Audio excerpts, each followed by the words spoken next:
Good afternoon, Shama. Happy New Year! I hope you're all keeping well. I'm really sorry to have to raise this, but I've just received a letter from my lender and my mortgage costs have increased significantly and are now more than double what they were before.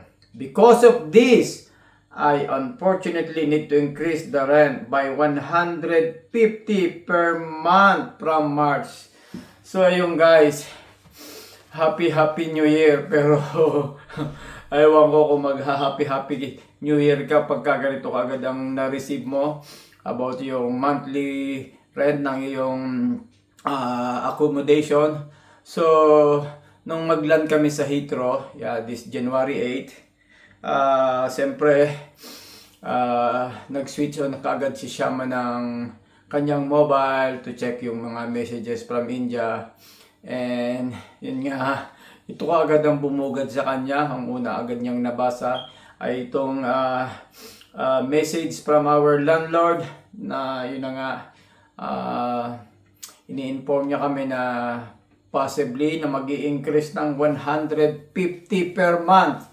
So that time, imagine, pagod na pagod ka sa biyahe, walang tulog, ang haba ng biyahe from India to London. Tapos ganito agad ang matatanggap mo. So sabi ko kay Shama, wag ka munang mag-worry dyan sa natanggap na yan kasi talagang pagod na pagod tayo tapos yan agad ang iisipin natin. So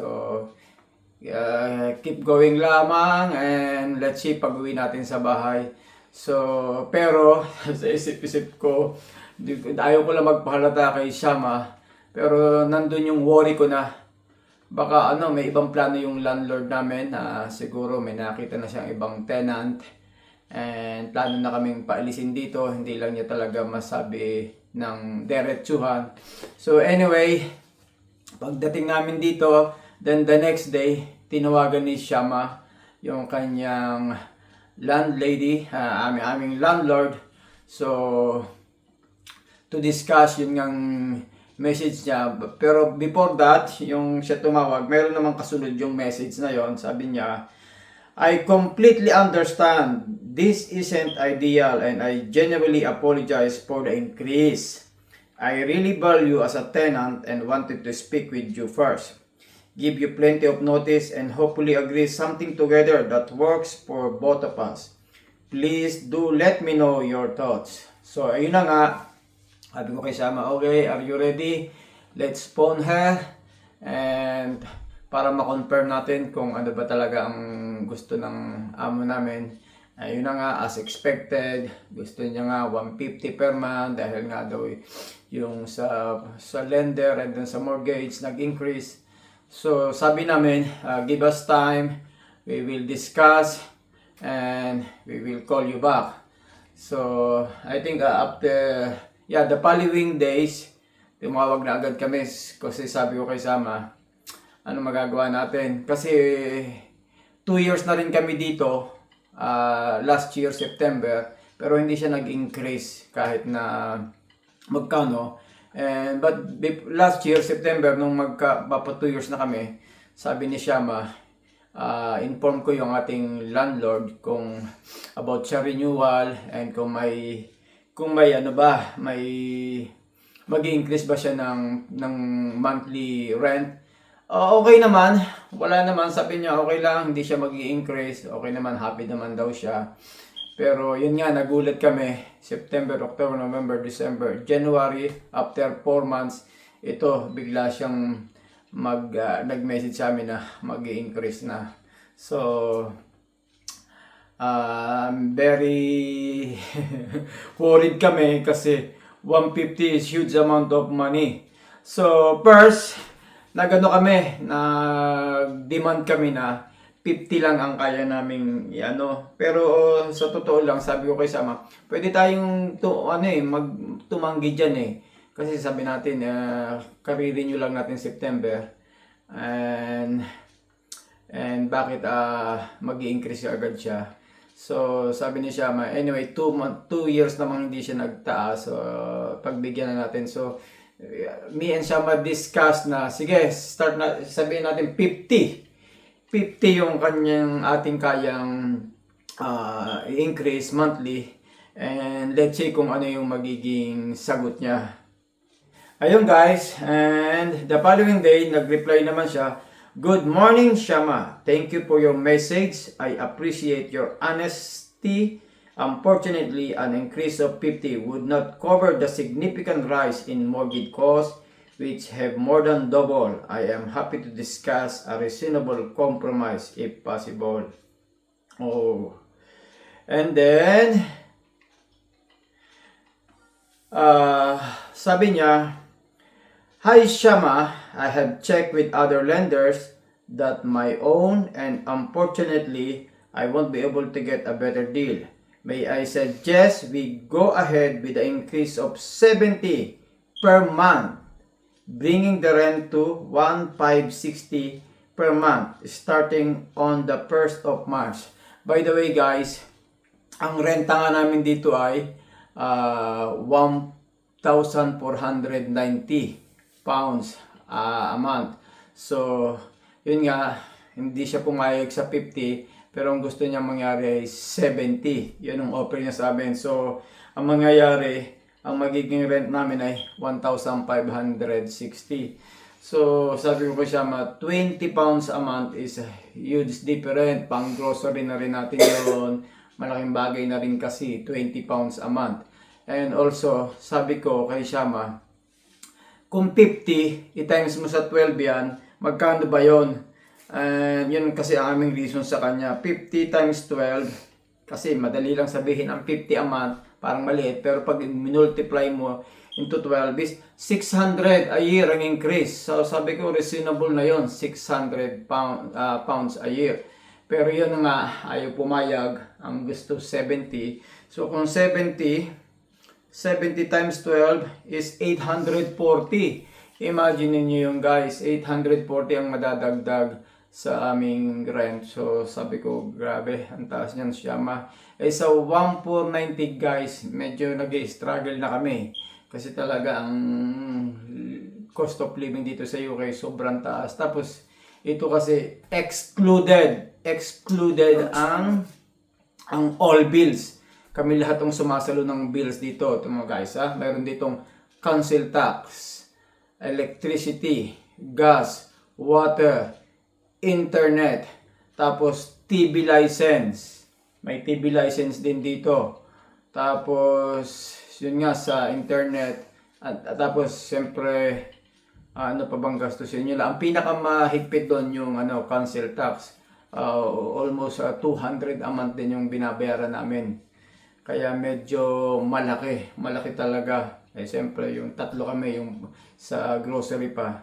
Kaya medyo sabi ko at least 50 man lang kahit na nag-struggle na tayo.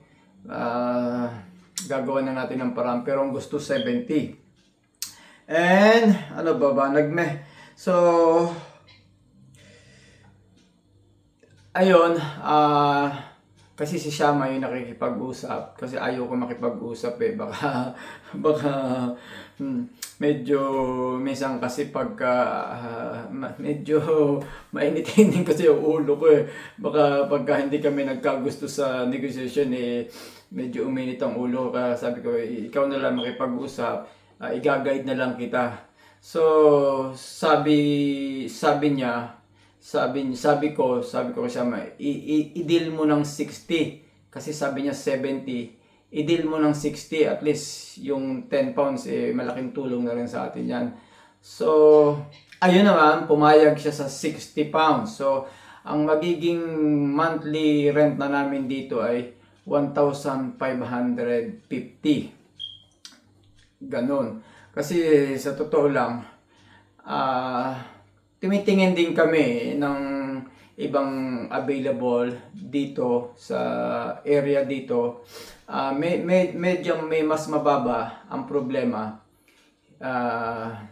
kasi magbibigay kami dito ng 8 weeks notice. Hindi naman ganun kadaling magpaalam. Pag sinabi mong 8 weeks notice, hindi nila maiintay. Minsan naman pag may nakita ka, pag tinawagan mo, taken na. Hindi naman kami makalayo kasi ang problema namin ay yung school ni Shania. Siyempre, pag napalayo, mahihirapan din yung bata. Okay lang sana kung every morning available ako, may hahatid ko si Shania. The problem is, if I'm working in the morning and Shama have to drop Shania, and it's a bit far, so they have to walk or they have to hire taxi.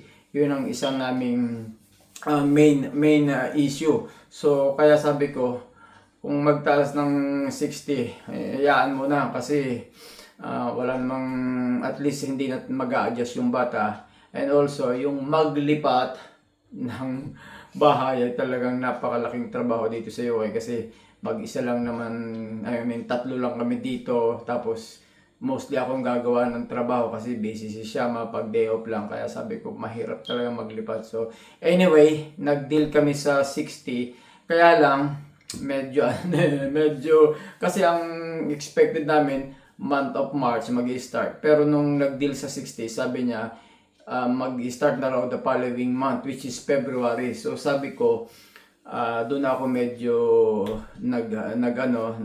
sabi ko kay Shama, I want to discuss with her. Ako na nag-text, sabi ko, we are expecting mag-start tayo ng March, kaya nga nag-deal tayo. So, pero sabi niya, yung sa 60 ay sa consideration, pinagbigyan kami, kaya pagbigyan siya ng February. Pero sabi ko kay Shama, no, hindi pa tayo ready kasi nga kagagaling lang namin ng holiday.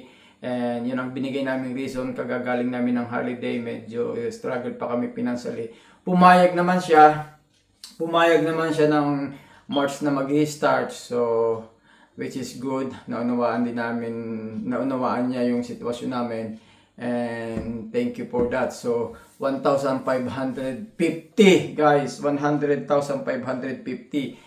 monthly rent lang yon dito sa property. 2-bedroom flat, second floor, walang lift. Ganito kamahal ang lumenta dito sa UK. So magkano ba ang 1,550 sa pesos sa ngayon? Tingnan natin, search natin sa Google. 1,000, where is 1,000? 1,550 pounds in Philippine peso. So ayan guys, oh my goodness, is approximately 123,211 Philippine peso. Ganun kamahal guys ang upa dito. 123,211 Philippine peso. Isang buwan lang yon. Ganun kalaking pera nun sa Philippines. Tapos hindi pa kasama ang mga bills. So, kaya guys, sa totoo lang, parehas kami may trabaho ni Shama, tapos meron kaming extra income sa YouTube.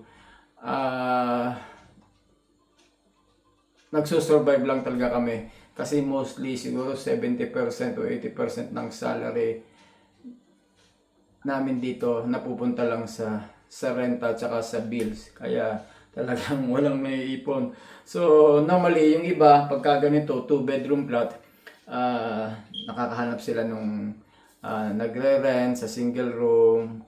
Kaya lang sa sitwasyon kasi medyo mahirap din yung privacy. Kung hindi rin ganun kadaling makahanap, magta-try ka. Pero kung makahanap ka naman, siyempre privacy, gagamit ang kitchen, kasama sa bahay. Siyempre, yun ang isang medyo mahirap. Kaya kahit medyo mabigat yung upa, nagtsatsaga na lang kami. So ayun guys, what do you think guys, ang upa ngayon dito sa UK? 1,550, 2-bedroom flat, with no lift, second floor, ang bigat. So anyway, yun lang. Share ko lang sa inyo. Kasi napansin ko lang guys nung 2 years ago nung pumunta kami ng India, pagbalik namin, nagka-problema nga kami sa bahay, na homeless kami. So sabi ni Shama, ba't tuwing every mag-holiday tayo, ganun na nangyayari? Parang nagkakaroon ng issue sa accommodation. Pero siguro coincidence lang ang nangyari. Pero anyway, na-sort out na namin. Hopefully, kayanin natin ang 1,550. And Okay, anyway, basta tuloy-tuloy ang trabaho. Kaya natin yan. Wala lang masyadong luho sa buhay. Yun lang guys. Ang aming monthly rent now dito sa UK is 1,550. Hopefully, may natutunan kayo about renting and cost of living here in the UK. Thank you for watching. Bimbo Cornejo Vlog. Please like, share, and subscribe.